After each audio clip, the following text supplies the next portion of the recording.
Hello guys, मैं हूं मनीष वर्मा और आपका स्वागत है हमारे चैनल लर्न ऑफ टेक्नो पर। डियर फ्रेंड, आज ही हमारा इंजीनियरिंग ड्राइंग का सेशन है जिसमें हम देखेंगे क्वेश्चन आंसर के बारे में। हमारी लाइंस यानी कि रेखाओं वाला चैप्टर चल रहा था, तो वो चैप्टर वो क्लियर हो गया। अब जो भी 2 से 3 क्लासें इनकी रहेगी वो हमारे क्वेश्चन आंसर से संबंधित रहेगी। ठीक है।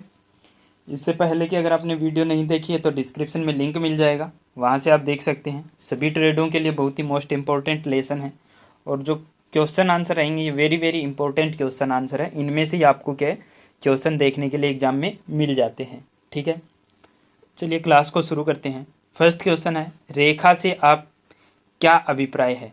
रेखा से आपका क्या अभिप्राय है, यानी कि समतल पर किसी गतिमान बिंदु द्वारा बनने वाले बिंदु पथ को रेखा कहते हैं। किसको? समतल पर किसी गतिमान बिंदु द्वारा बनने वाले बिंदु पथ को रेखा कहते हैं। सेकंड क्वेश्चन हमारा, एक निश्चित लंबाई की सीधी रेखा तथा अनिश्चित लंबाई की सीधी रेखा में भिन्नता को चित्र द्वारा दर्शाइए। अभी फिगर दिया हुआ है, इसमें क्या निश्चित लंबाई की होगी उसमें क्या होगा, आगे ऐसे स्टॉप लगा होगा। अनिश्चित लंबाई होगी उसमें कोई भी स्टॉप नहीं लगा होगा। यानी कि निश्चित लंबाई की सीधी रेखा तथा अनिश्चित लंबाई की सीधी रेखा है वो भिन्नता निम्न प्रकार है। इस प्रकार आपको ये निश्चित लंबाई की है, ये अनिश्चित लंबाई की है। ठीक है, तो आपको ये भी माइंड में रहना चाहिए। इस प्रकार से आपसे क्या है, फिगर बनाना पूछ लिया जाता है। ठीक है, आगे है थर्ड नंबर। इसमें क्या है, इंजीनियरिंग ड्राइंग में उपयोग होने वाली रेखाएं क्षैतिज, ऊर्ध्वाधर, तिरछी अथवा वक्र हो सकती है। उस रेखा का क्या नाम है जो पानी की सतह को समांतर होती है। पानी की सतह के समांतर कौन सी रेखाएं होती है, तो क्षैतिज रेखाएं होती है, हॉरिजॉन्टल रेखाएं। यानी पानी की सतह के समांतर रेखा को क्षैतिज रेखा कहते हैं, हॉरिजॉन्टल लाइन कहते हैं। ठीक है, यदि एक रेखा को क्षैतिज तल के कुछ झुकाव पर खींचा जाता है तो बताइए ये किस प्रकार की रेखा होगी। क्षैतिज तल के कुछ झुकाव पर, कुछ एंगल पर उसको खींचा जाएगा तो क्या आंसर है। यदि एक रेखा को क्षैतिज तल से कुछ झुकाव पर खींचा जाता है तो वह एक तिर्यक रेखा, इंक्लाइंड लाइन कहलाती है। ठीक है, तिर्यक रेखा या वक्र रेखा भी कह सकते हैं उसको। ठीक है, नेक्स्ट है 5 नंबर, किसी वस्तु की बाह्य सीमा तथा किनारों को प्रदर्शित करने हेतु किस रेखा का प्रयोग किया जाता है। बाह्य सीमा या फिर किनारों को प्रदर्शित करना है तो कौन सी रेखा का यूज करते हैं, तो किसी वस्तु की बाह्य सीमा रेखा या किनारों को प्रदर्शित करने हेतु ऑब्जेक्ट रेखा का प्रयोग किया जाता है। ऑब्जेक्ट लाइन का प्रयोग है वो करते हैं। ठीक है, 6 नंबर है, किसी दृश्य या व्यू के विमांकन के लिए उपयोग होने वाली विमा रेखा को प्रदर्शित कीजिए। तो विमा रेखा का इसमें क्या प्रदर्शित करना, यानी कि उसका फिगर बनाना है, चित्र उसका बनाना है। तो ठीक है, ये विमा रेखा इसमें क्या है, दर्शाई हुई है। ठीक है, आप देख सकते हैं विमा रेखा को किस प्रकार प्रदर्शित करते हैं। ठीक है, नेक्स्ट है हमारा 7 नंबर। इसमें क्या दिया हुआ है, 7 नंबर में दिया हुआ है, नीचे दिए गए चित्र में ए द्वारा प्रदर्शित या दर्शाई गई रेखा का नाम क्या है। ए यहाँ पर है, ए कहाँ पर है, यहाँ पर दिया हुआ है। तो इस रेखा का नाम क्या है, तो ये है हमारी विस्तार रेखा। कौन सी रेखा है, विस्तार रेखा। चित्र में ए द्वारा दर्शाई गई रेखा को विस्तार रेखा कहते हैं। ठीक है डियर फ्रेंड, इसको कौन सी लाइन कहेंगे, विस्तार रेखा कहेंगे। इस प्रकार भी आपसे क्वेश्चन पूछ लिए जाते हैं। यानी कि लेसन है वो सभी ट्रेड के स्टूडेंट्स के लिए बहुत ही इंपॉर्टेंट होने वाला है, तो वीडियो को एंड तक जरूर वॉच कीजिएगा। नेक्स्ट है, हेचिंग रेखा का प्रयोग क्यों किया जाता है। किसका, हेचिंग रेखा का प्रयोग है वो क्यों किया जाता है, तो क्यों करते हैं, वस्तुओं की प्रतिच्छेदित भाग को प्रदर्शित करने के लिए हेचिंग रेखा का प्रयोग है वो किया जाता है। किसका, प्रतिच्छेदित भाग को प्रदर्शित करने के लिए हेचिंग रेखा का प्रयोग है वो किया जाता है। ठीक है, नेक्स्ट है 9 नंबर, हेचिंग रेखाएं क्षैतिज से किस झुकाव पर खींची जाती है। हेचिंग लाइन होती है वो हॉरिजॉन्टल लाइन से किस एंगल पर खींची जाती है, तो वो 45 डिग्री के कोण पर खींची जाती है। ठीक है, हेचिंग रेखाएं कौन सी है, जो सेक्शनल वेव वगैरह हम दर्शाते हैं वही है। नेक्स्ट हमारा 10 नंबर, किसी वस्तु द्वारा लघुखंड रेखा का प्रदर्शन कीजिए। अब लघुखंड रेखा यानी कि शॉर्ट ब्रेक लाइन, तो यहाँ पर क्या ये शॉर्ट ब्रेक लाइन दिखाई हुई है। अगर लॉन्ग ब्रेक लाइन होती तो वो इस प्रकार बनी हुई होती।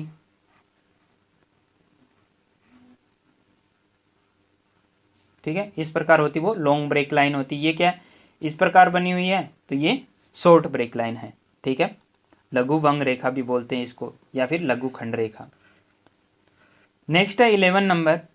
11 नंबर में क्या दिया हुआ है, इसमें दिया हुआ है किसी वस्तु के लंबे भाग को पूरा न बनाकर उसके बीच के भाग को जिगजैग रूप में प्रदर्शित करने के लिए कौन सी रेखा उपयोग में लाई जाती है। जिगजैग जो मैंने अभी आपको जस्ट बना के दिखाया था, कौन सी, लॉन्ग ब्रेक लाइन। तो इसमें क्या है, किसी वस्तु के लंबे भाग को पूरा न बनाकर उसके बीच के भाग को जिगजैग रूप में प्रदर्शित करने के लिए दीर्घखंड रेखा का उपयोग किया जाता है। किसका, लॉन्ग ब्रेक लाइन। लघुखंड रेखा शॉर्ट ब्रेक लाइन होती है, दीर्घखंड रेखा लॉन्ग ब्रेक लाइन होती है। ठीक है, नेक्स्ट है 12 नंबर। केंद्र रेखा बनाने के लिए डैश के बीच का क्या अनुपात रखा जाता है। किसके लिए, केंद्र रेखा के लिए 2 अनुपात होते हैं।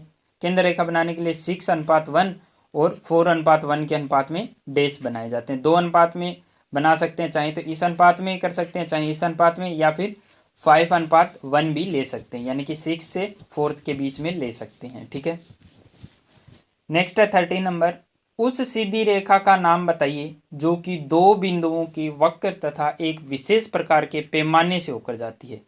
कहाँ से, एक विशेष प्रकार के पैमाने या 2 बिंदुओं के वक्र से होकर जाती है। तो 2 बिंदुओं के वक्र तथा एक विशेष प्रकार की पैमाने से होकर जाने वाली रेखा केंद्र रेखा होती है। कौन सी होती है, सेंटर लाइन। ठीक है, जो मैंने आपको बताया था, जैसे कि ये हमारा क्या है, ये हमने क्या बनाया, कोई हमारा क्या है, बेलन है। ठीक है, तो उसकी केंद्र रेखा ये होगी। ठीक है डियर फ्रेंड, अब इसका केंद्र यहाँ पर होगा, इसका केंद्र वो यहाँ पर होगा। ठीक है, तो ये क्या है, केंद्र रेखा होती है। ठीक है, सेंटर लाइन। नेक्स्ट देख लेते हैं, नेक्स्ट में क्या दिया हुआ 14 नंबर में। 14 नंबर में दिखाया हुआ है, चित्र में रेखा ए क्या प्रदर्शित करती है। चित्र में ए रेखा दी हुई है, वो क्या प्रदर्शित करती है, ए ये रेखा। अगर इधर से देखें तो ये रेखा क्या प्रदर्शित कर रही है, तो ये क्या मध्यम भाग को प्रदर्शित कर रही है, यानी कि सेंटर लाइन है। ये कौन सी लाइन है हमारी, अगर हम नॉर्मली देखें तो हमें पता चल रहा है कौन सी लाइन है, सेंटर लाइन है। तो रेखा ए एक केंद्र रेखा है जो कि किसी वस्तु के मध्यम भाग को प्रदर्शित करने के लिए प्रयोग की जाती है, यानी कि कौन सी, सेंटर लाइन, केंद्र रेखा है। ठीक है, नेक्स्ट है हमारा 15 नंबर।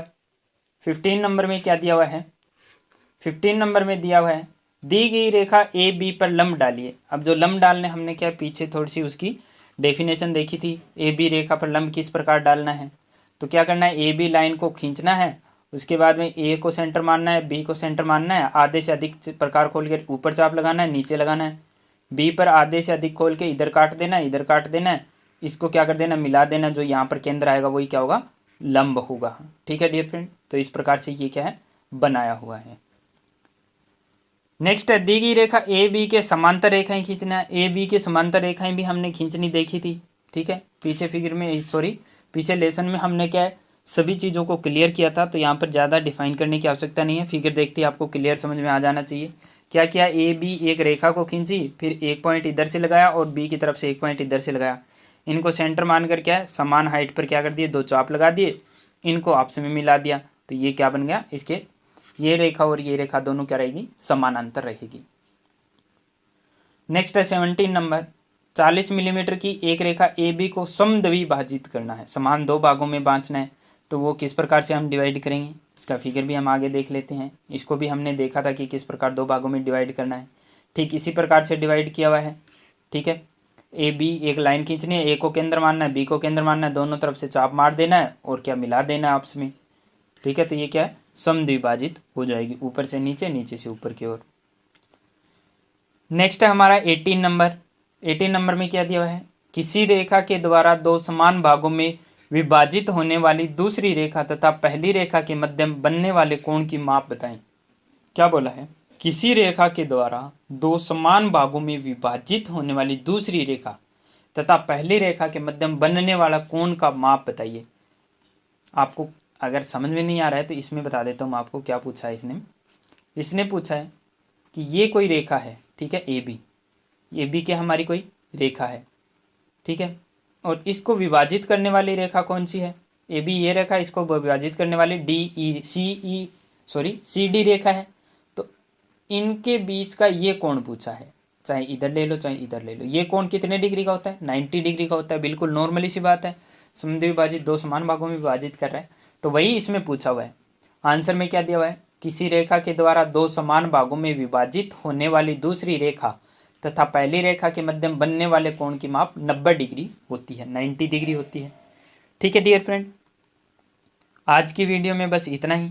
वीडियो अगर आपको अच्छा लगता है तो डियर फ्रेंड अपने सर्कल में ज़्यादा से ज़्यादा इसको शेयर कर दीजिएगा, ठीक है।